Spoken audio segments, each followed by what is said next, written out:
Alors, qu'est-ce que le lien attend de nous? Quelle est sa définition de l'amour? Alors, partons dans les fondamentaux du parcours FJ. Le parcours FJ, en fait, ce sont deux personnes qui sont choisies, appelées, peu importe, pour mettre un stop ferme et définitif à une hémorragie traumatique qui dure depuis beaucoup trop longtemps. Dans cette hémorragie, tu peux vraiment l'imaginer comme une espèce de fleuve que rien ne peut arrêter, une énorme inondation qui dure depuis un paquet de vies, dans lequel s'engouffrent drames, traumas, schémas dégueulasses, karma à épurer, enfin vraiment c'est un puits sans fond, et c'est justement parce que c'est devenu un puits sans fond que quelque part ça n'est plus gérable. Et donc du coup on choisit une incarnation, on choisit une équipe, donc ce couple là qui va devoir conscientiser en fait tout ce qu'il y a de négatif dans ce fleuve, et ce couple va devoir se retrousser les manches pour comment dire, schéma après schéma, drame après drame, trauma après trauma, venir le soigner, lui donner de l'amour, lui donner du soin, de la tendresse, de l'empathie, de la bienveillance. C'est un travail d'orfèvre, donc on va choisir 2 orfèvres pour ça, et la meilleure carotte pour effectuer ça, c'est l'amour. Voilà. Donc quelle est sa définition de l'amour dans le parcours FJ? Moi je dirais que c'est l'entraide. Voilà. Je dis tout le temps que runner ou chaser, peu importe, les FJ sont la meilleure pop-pom girl de l'autre. On est là, on est toujours présent pour soutenir l'autre, quoi qu'il arrive. Alors bien sûr, je vous entends les chasers dire non, mais Runner, il est pas là, il me soutient pas, c'est pas vrai. Il t'a soutenu en fait en te poussant à te poser un demi-milliard de questions et à venir soigner des subtilités à l'intérieur de toi-même que clairement t'aurais sabordé si l'autre t'avais pas obligé à vraiment les voir en mode panneau 4x3, genre tu ne peux pas les louper quoi. Donc au-delà du fait qu'on vient épurer ce fleuve très ancien de choses négatives, il y a aussi le fait qu'on épure cette propre incarnation, parce que dans notre première partie de vie, vous me connaissez, je suis franche, concrètement, émotionnellement, amoureusement, on était des pauvres grosses merdes. Voilà. On aimait mal, on traitait mal les gens, on contrôlait beaucoup, on devenait un petit peu des tyrans, nos ambitions, nos espoirs n'étaient jamais satisfaits, on attendait toujours de l'autre qu'il fasse plus, mieux, on n'était jamais vraiment, pleinement nourris de nos relations, on ne faisait pas de bons partenaires de vie.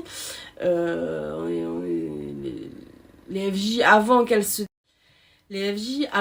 qu'elles se déclarent, vous me connaissez, je suis franche, concrètement on est de pauvres grosses merdes, je vous le dis, dans notre façon d'aimer, dans notre façon de gérer l'autre, de se mélanger à l'autre, émotionnellement on est des tyrans, on a toujours des envies, des ambitions qui sont démesurées, on n'écoute pas vraiment la personne qui est en face, on veut, et ça c'est pas forcément conscient, mais dans notre énergie c'est ça qui se rame, c'est que on voulait que nos partenaires de vie, nos ex, voilà, soient à notre service, en fait. Et ce sentiment d'être jamais satisfait, il y a toujours un truc qui cloche, il y a toujours un truc qui déconne, et puis on aime bien se dire la victime du truc, qu'on nous a brisé le cœur sans se rendre compte qu'en fait on a été des pauvres grosses merdes, je vous le dis, franchement, voilà. Donc le parcours FJ, il intervient aussi pour mettre un stop à ça, et de dire ok, arrête de te comporter comme ça, deviens quelqu'un de bien s'il te plaît, voilà. Par exemple, le plus gros exemple de ça, c'est vraiment la question de l'amour, du romantisme, de la passion. Vous savez, les FJ, elles ont, elles aiment vite, elles aiment fort, voilà. Et souvent, elles se lassent aussi.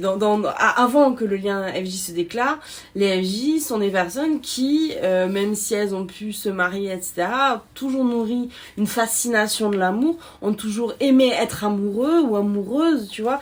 Donc il y a une espèce de cercle comme ça assez égotique qui s'était mis en place, et en particulier sur la question de la passion, avec, je pense aux runners qui enchaînent beaucoup beaucoup. Toute proportion gardée, mais qui enchaînent un certain nombre de partenaires, voilà, parce qu'ils ont la passion, voilà, grosso merdo, ils sont jamais satisfaits, c'est-à-dire C'est-à-dire qu'il tombe sur une personne, voilà, qui part, qui donne l'étincelle, qui les nourrit d'un coup. Il y a ce côté de appel d'air frais, mon cœur vibre comme ça, tu vois. Et donc du coup, pour cette personne, je vais tout lui donner, je veux l'aider, je veux partager des choses avec lui, machin, jusqu'au matin où tu te retrouves comme ça, complètement à sec, et tu te dis, bah je me suis lassée, voilà, mais c'est parce que moi, je suis quelqu'un de passionnel. Sauf que la passion, pas qu'il faut jamais de passion dans la vie, mais une telle proportion de passion en fait dans le lien d'amour, c'est la preuve en fait d'un pattern hyper traumatisé. Il faut que la personne me serve et elle va servir mon sentiment hyper égotique, égocentré de ce qu'est l'amour. Et quand elle arrêtera en fait de matcher à cette définition traumatique que moi j'ai, eh ben elle me servira plus. Donc en gros, pouf, la passion s'est envolée et ça y est, je me suis lassée en fait. Quand on se lasse facilement comme ça, au point d'en faire un étendard et de dire ouais voilà, moi je suis quelqu'un de très passionnel, sous-entendu faut que ça aille vite, faut que ça matche, faut que ça fasse des étincelles, sinon ça ne m'intéresse plus, ça veut dire je te vois comme une nourriture, le jour où tu arrêtes de me donner une nourriture, je te jette en fait. C'est-à-dire que tu n'es plus intéressant en tant qu'individu.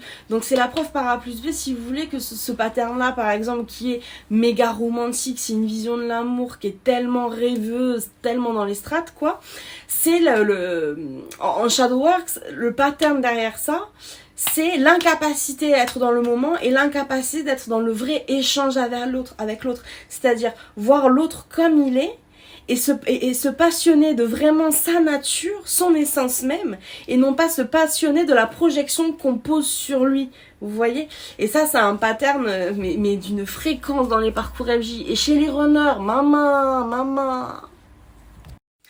Donc quand il y a ces relents, vous savez, en particulier chez Cheezer qui disait oh mais non, je voudrais bien retourner à mon parcours FJ parce que c'était plus simple. Alors oui, Michel, c'était plus simple pour toi, mais tes partenaires, ils l'avaient pas facile en fait. C'était sûr, c'était beaucoup plus simple pour toi. On ne peut pas argumenter le contraire. Ton pattern, il allait très très bien. Et c'était un pattern qui allait dans ton sens, tu vois. Donc pas dans l'autre, donc c'est normal, tu vois. Mais blague à part, c'est tout ce genre de petites subtilités en fait où clairement sont pas nécessaires au monde quoi, pas nécessaires à l'univers, parce qu'en fait à chaque fois que vous le mettez en place sur quelqu'un de nouveau, à chaque fois vous le répliquez, parce que la personne va aussi vivre les conséquences de ce pattern, ça va aussi lui causer une forme de trauma ou en tout cas d'agression qu'elle va continuer de projeter ailleurs, etc. C'est pour ça que à un moment donné faut dire stop, voilà, on arrête, et tout le monde, les FJ en premier, mais tout le monde doit commencer à s'aimer bien. Donc pour soigner ce lien, on est condamné à revenir vraiment à l'essence de qui on est en tant qu'individu. Ça, les chasers, ils vont vite être confrontés à ça à la dure. Les runners, vous m'écoutez bien, vous n'avez pas le choix. Non. Vous pouvez continuer à essayer de négocier. Mais vous avez un tronc de valeur, comme tout le monde, comme votre chaser, à l'intérieur, qui a besoin de vivre exactement comme il est. Voilà. Donc il n'y a pas de je dissimule 2-3 trucs sur le tapis, comme ça ma vie elle fonctionne bien, comme ça va, ça gère, ça fait l'équilibre. Je t'en fais ça, moi, de la balance de l'équilibre. Voilà. Bref. Tout le monde revient à qui il est à l'intérieur. Et c'est en fait en revenant à cette énergie pure, en fait, à vraiment ce tronc de valeur qui se tient fier à l'intérieur de nous, qu'on apprend à aimer correctement, qu'on arrête en fait de semer comme ça des petites victimes sur notre parcours de vie, et du coup qu'on prêche aussi la bonne parole, quoi. Parce que une fois qu'on a intégré qu'on est FJ, que ce parcours il fait intrinsèquement partie de notre vie, et que du coup, même si parfois on a envie de revenir en arrière parce que c'était plus simple, en vrai, une fois qu'on est allé au bout du bout, on n'a plus jamais envie de revenir comme on était avant. Plus jamais, il n'y a plus aucun intérêt à ça. Parce que pourquoi on a envie de revenir à tous ces traumas, et surtout on ressent, si vous voulez, cette paix intérieure, parce que aimer bien, c'est un kiff. Même s'il n'y a pas, de receveur de l'autre côté, parce que l'amour en fin de parcours FJ, c'est pas quelque chose qu'on donne, c'est quelque chose qu'on transpire. C'est quelque chose qui fait partie de notre essence. On rayonne de l'amour. Donc en fait, on n'a pas besoin qu'il y ait quelqu'un qui nous dise en face, ah si, moi je le vois, t'as de l'amour, ouais, c'est bon, je vois, c'est bon, il existe. Ouh, on sait juste que c'est à l'intérieur de nous. On a besoin de personne pour nous confirmer qu'il existe.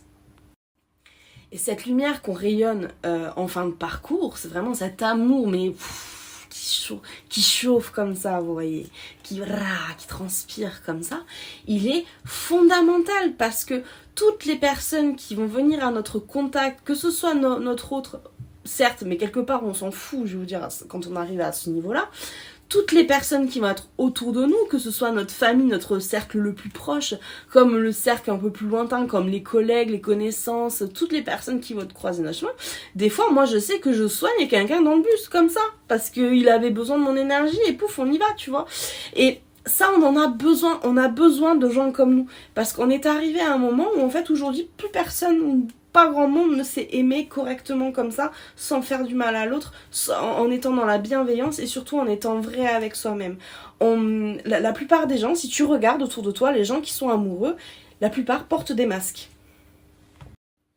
Ils ne sont que projection, ils ne font que remplir des rôles et on se demande vraiment, essaie de regarder vraiment là, pense à ce que je suis en train de te dire, passe tous les couples en revue dans ta tête que tu connais, dis-moi, combien il y en a où tu te dis putain ça c'est l'amour vrai, c'est l'amour papa comme ça, c'est le big one, tu vois.